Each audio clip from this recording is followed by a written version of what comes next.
Hi, everybody. This is Pete Delatorre, and I want to welcome you to BlockChain Talk. We are in session 9. Of course, this series, we are part of a second season of BlockChain Talk, is brought to you by CrowdPoint Technologies. They are revolutionizing already the blockchain globally. My special guest today is an old friend. He was with me in season 1, Aby Alexander. He's the president of Thomson Broadcast, and they are one of the leaders in the broadcast industry.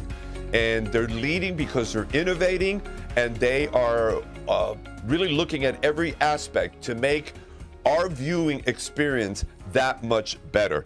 So let's sit back and watch that conversation. Okay, everyone, as promised, here is my good friend, Aby Alexander. How are you, sir? I'm doing great. Thank you. Thank you, Pete, for having me. This is a great opportunity for us, and I'm honored to be part of this broadcast and webcast that you have put together to educate the people on blockchain. And I'm really delighted that you included me in part 2 series, and I'm really excited to be here. Thank you. We had you last year with Sean, and we had a great conversation and started to look at the things that are happening in your field, in your area, which is communications and getting the word out and being able to have the world have a good, solid access to information globally. I know that you have done some really cool things recently. There was a very exciting acquisition. Can you tell us about that? Sure.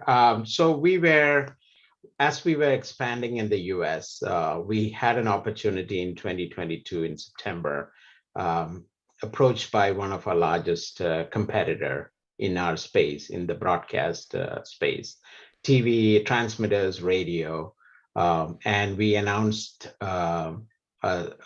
we signed an agreement to buy the company, and we are going through the regulatory process right now, and we should be hoping to close in the next couple of months or so. And so we are very excited. They were number 1, and sometimes between number 1 and number 2 in the broadcast industry that we were in. And now, since we have acquired it, we have become the number 1 in the industry. So a great announcement. It's a company called Gates Air, based out of Illinois, and big manufacturing footprint, as also they're doing a lot in innovation in the broadcast space. And when the opportunity came in, we jumped at the opportunity, and we announced it at NAB, National Association of Broadcasters in Las Vegas, and a month ago. And we were very excited for this, and the customers have accepted it very well as our partners, and we are ready for our next, it's a 100-year-old company, and we are ready for the next 100 years along with that or more. So then you and I got to do a follow-up interview in 100 years. Yes, absolutely. Hope I'll be in my wheelchair by that time. Or yeah. Well, you never know with technology what it's going to look like 100 years from now, 5 years from now. What does this mean to our viewers and listeners? This when two good companies get together and become one, how is that going to impact, do you believe, the industry and all of us that are listening and watching you now? So one of the key things that we looked at when we were acquiring companies was their products, innovations, where are they going with it? So we had an 100 years of innovation in the broadcast industry. They do too. So when we looked at it, and when we looked at the landscape of broadcast, we have seen it over the years. Broadcast was over the air, was taken over by OTT and over the top, and then similarly integrating that both into OTT and OTA kind of a component. So there is a lot of innovation taking place in the broadcast industry with the new standards, which is called the ATSC 3.0 standards. What gives you the added advantage is that the broadcast is not one way anymore. It can be a two-way communication. Mm-hmm. So sitting in your living room, you can interact with some kind of an information that came onto your screen. So the IP connectivity becomes very valid. and very pertinent in this kind of scenario. So what happens in that case is, let's say you're watching a football game or a soccer game, and automatically we can target the ads to two different demographics specific to their zip code, to their household, to their devices, depending upon, we can do a reverse lookup of what they were looking at, the profiles and all those kind of things, targeted. That innovation space is taking place as we speak. So the ad value becomes much higher, right? So for the advertisement, it's a targeted ad. It's a very specific ad. So if we tie that along with some of the leading technologies like blockchain and AI components into that, it becomes more powerful, and it becomes more valuable for the broadcasters as well as for the individuals or the viewers who are watching that today. We could run reports. We can do a lot of things with the IP back channel coming into play. So that's on the broadcast side.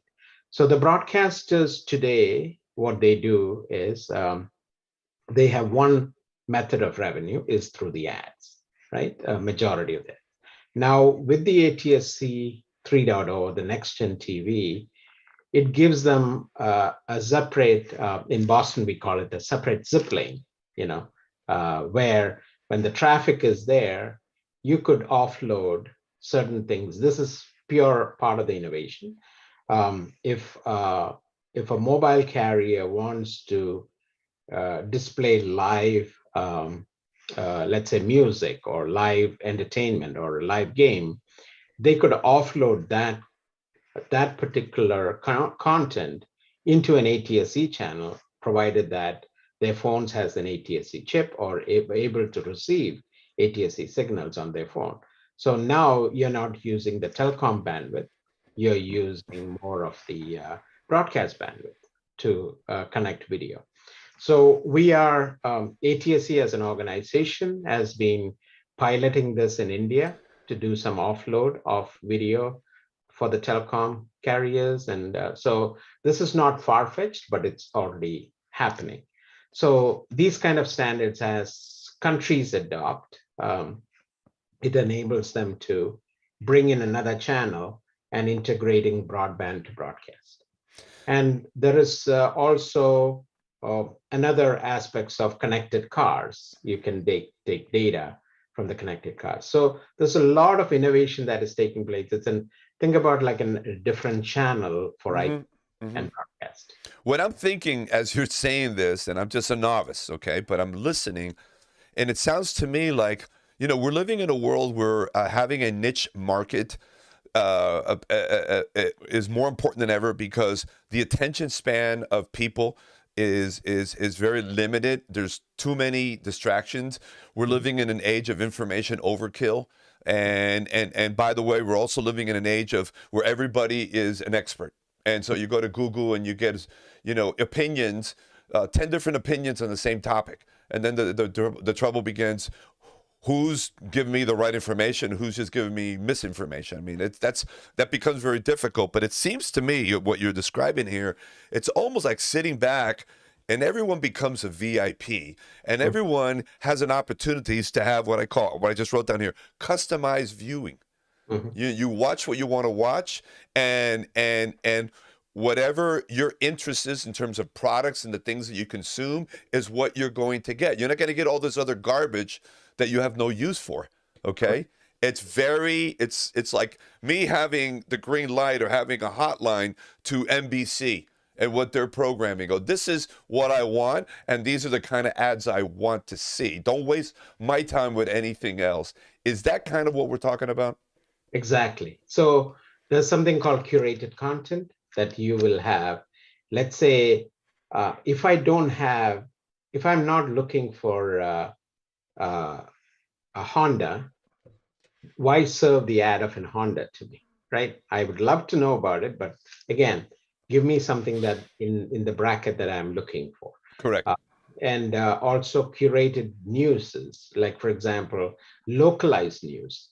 Let's say I am living in, let's say, Florida or somewhere abroad or Costa Rica or somewhere that I have, but I would like to know localized curated content that will serve me what is happening in Boston.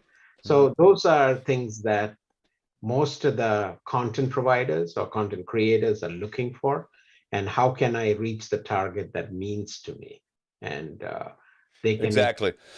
I think this is also, and for years now, especially when we go through Google, go through the internet, it's called omni marketing, Yes. where you're getting, you click in one particular ad, and then from then on, you're going to get ads that are similar to what you just clicked on right there. And because the whole the AI approach. We've seen how technology has advanced our world in so many different ways, and these things have been happening. Now we've got something a little bit different that I believe is going to take all of this and enhance it 100 times over, and that's the blockchain, correct? Correct. Yeah. And Tell it us gives. a little bit about the blockchain and what it means to what you just shared with us.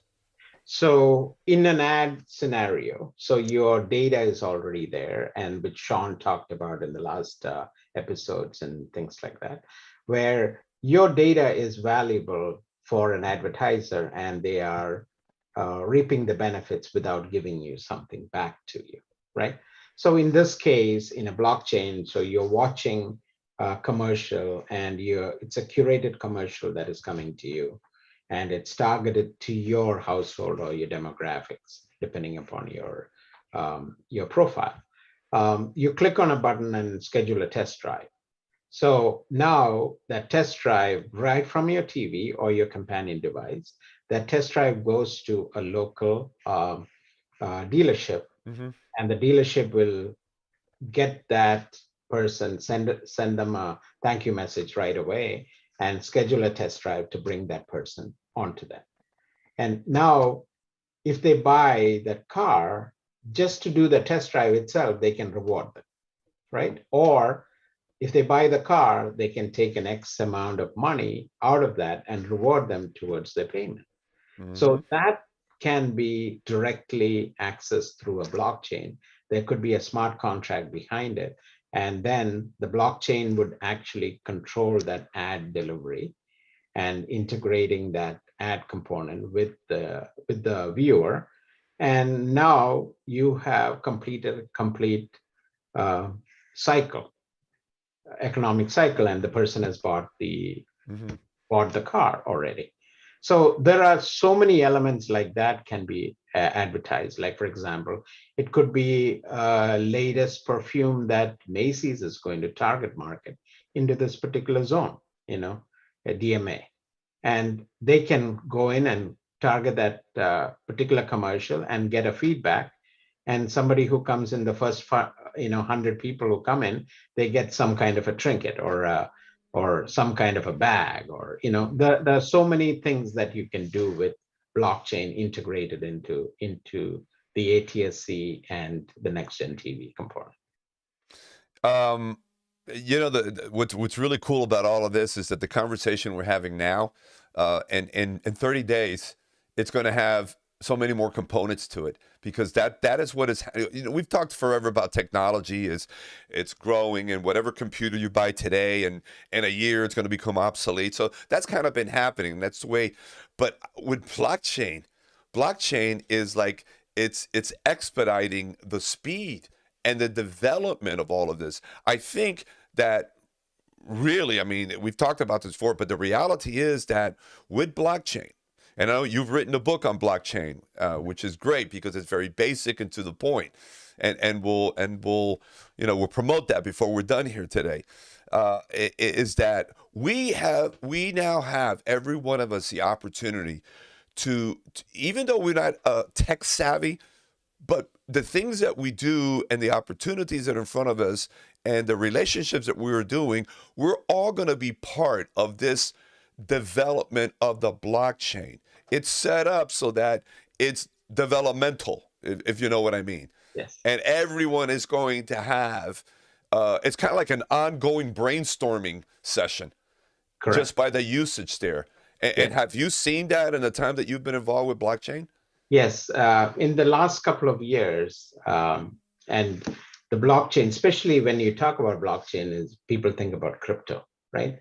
There is so much, you know, crypto has disrupted the financial market today, and it's going to disrupt it further, right? Whether it is Bitcoin or could be any of those flavors of crypto can be. Um, the way I look at blockchain is it's still in its infancy. Yep. There are, blockchain can be used in uh, several aspects of business. Logistics could be IoT devices, could be several of those, right? Hmm. In our space, we are doing something that we are testing in the DRM space, the digital rights management space, which is a low-hanging fruit. When we looked at it, it is more related towards blockchain and how we can integrate that into the digital rights of media. There is quite a few things that they're talking about NFTs. NFTs. Every industry is adopting some kind of a non-fungible token into their sectors, how Hmm. they use the NFTs. So we looked at NFTs more as we are looking at video and also art space, where we call it, Sean and we talked about naming something. An artist would sell their assets, their paintings. It's a tangible asset, right? So it is not digital anymore. It is digital, but it's a flavor of an asset itself. We Hmm. call it NFAs, which is non-fungible assets that connects with NFTs in the backend, Hmm. right, as a token. So I'll explain to you more about those aspects as well. So in different aspects of what you're seeing, uh, blockchain is disrupting in different ways, um, and I'm really fascinated. And when we are talking in 2022 about this, in 2023 and 2024, which would be a totally different things that people would adopt to, so, and it's evolving, and it's a blank canvas, and people. We're never going to get there.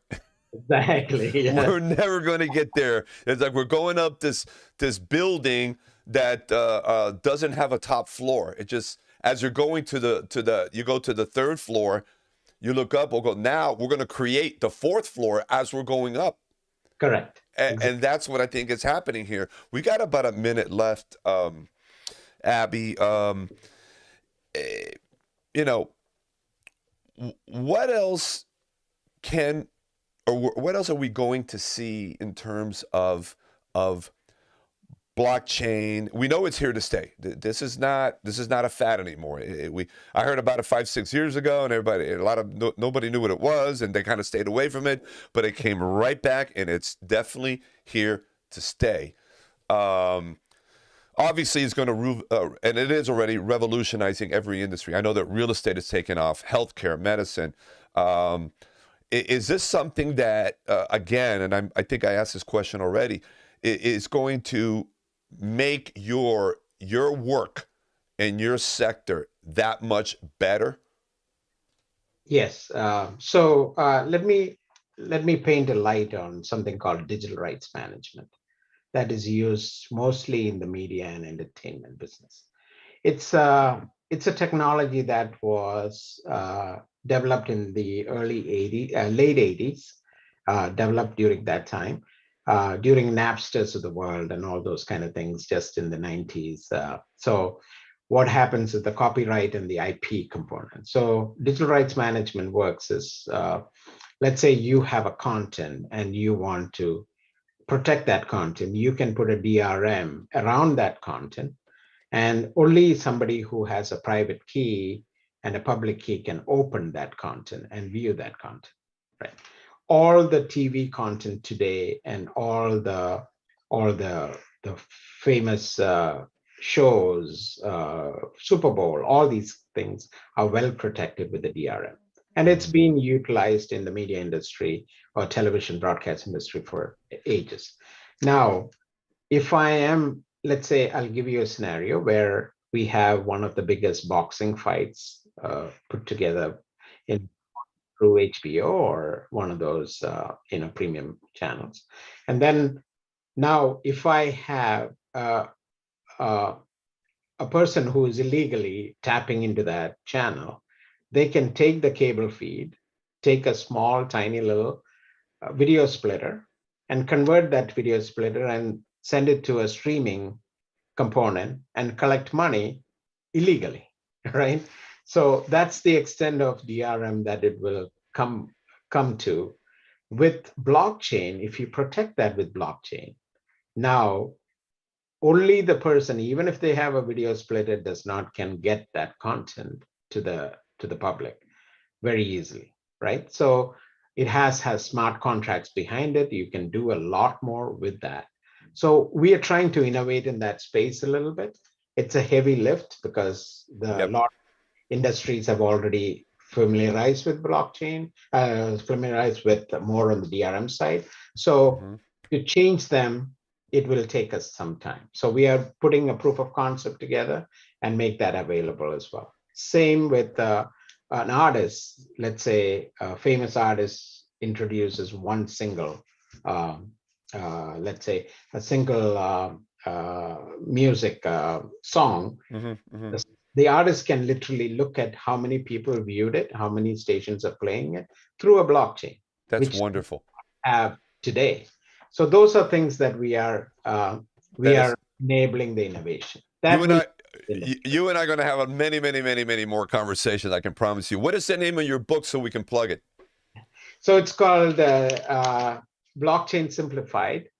The business, the industry that will transform, the technology that will transform your industry. It's called BlockChain Simplified. It basically gives you a simple explanation about blockchain, what it is all about. And if you have no idea about blockchain, read that. And it's very simple to understand. A lot of pictures in it. And we need pictures. I need visuals. That book has inspired me to do this ongoing series. And it's kind of like my reference guide. I go back to it and I reread it again and all that. So thank you so much for the copy of the book. And Aby, congratulations for everything going on your end. Let's keep our connection going here. Let's take it to the next level. Let's create the next level together. And I look forward to many more conversations. I'm absolutely delighted. Thank you, Pete, for all this opportunity. And thank you for reading my book as well. Thank you. You got it, my brother. Thank you so much. You take care. You too. Bye-bye. Bye. A big thank you once again to Aby Alexander for taking time to be with us today on this session 9 and talk about everything happening in the broadcast sector. And if you heard him you heard very closely, the blockchain is taking already an advancing innovation to a whole different level. And together, we are creating these new levels as we move forward. So thank you again to Aby for being with us. And I want to thank you for your comments and your feedback on this program. We're hearing from everyone from all over the world, and that is phenomenal because we are in a global economy, and through this broadcast, we are able to connect successfully with anyone, anywhere in the world. Follow me on all of my social media platforms, LinkedIn, Instagram, Facebook, and if you got a moment, subscribe to my YouTube channel, Pete Delatorre. Thank you very much for being with me here today. We will continue on this journey together. Take care of yourselves, and God bless.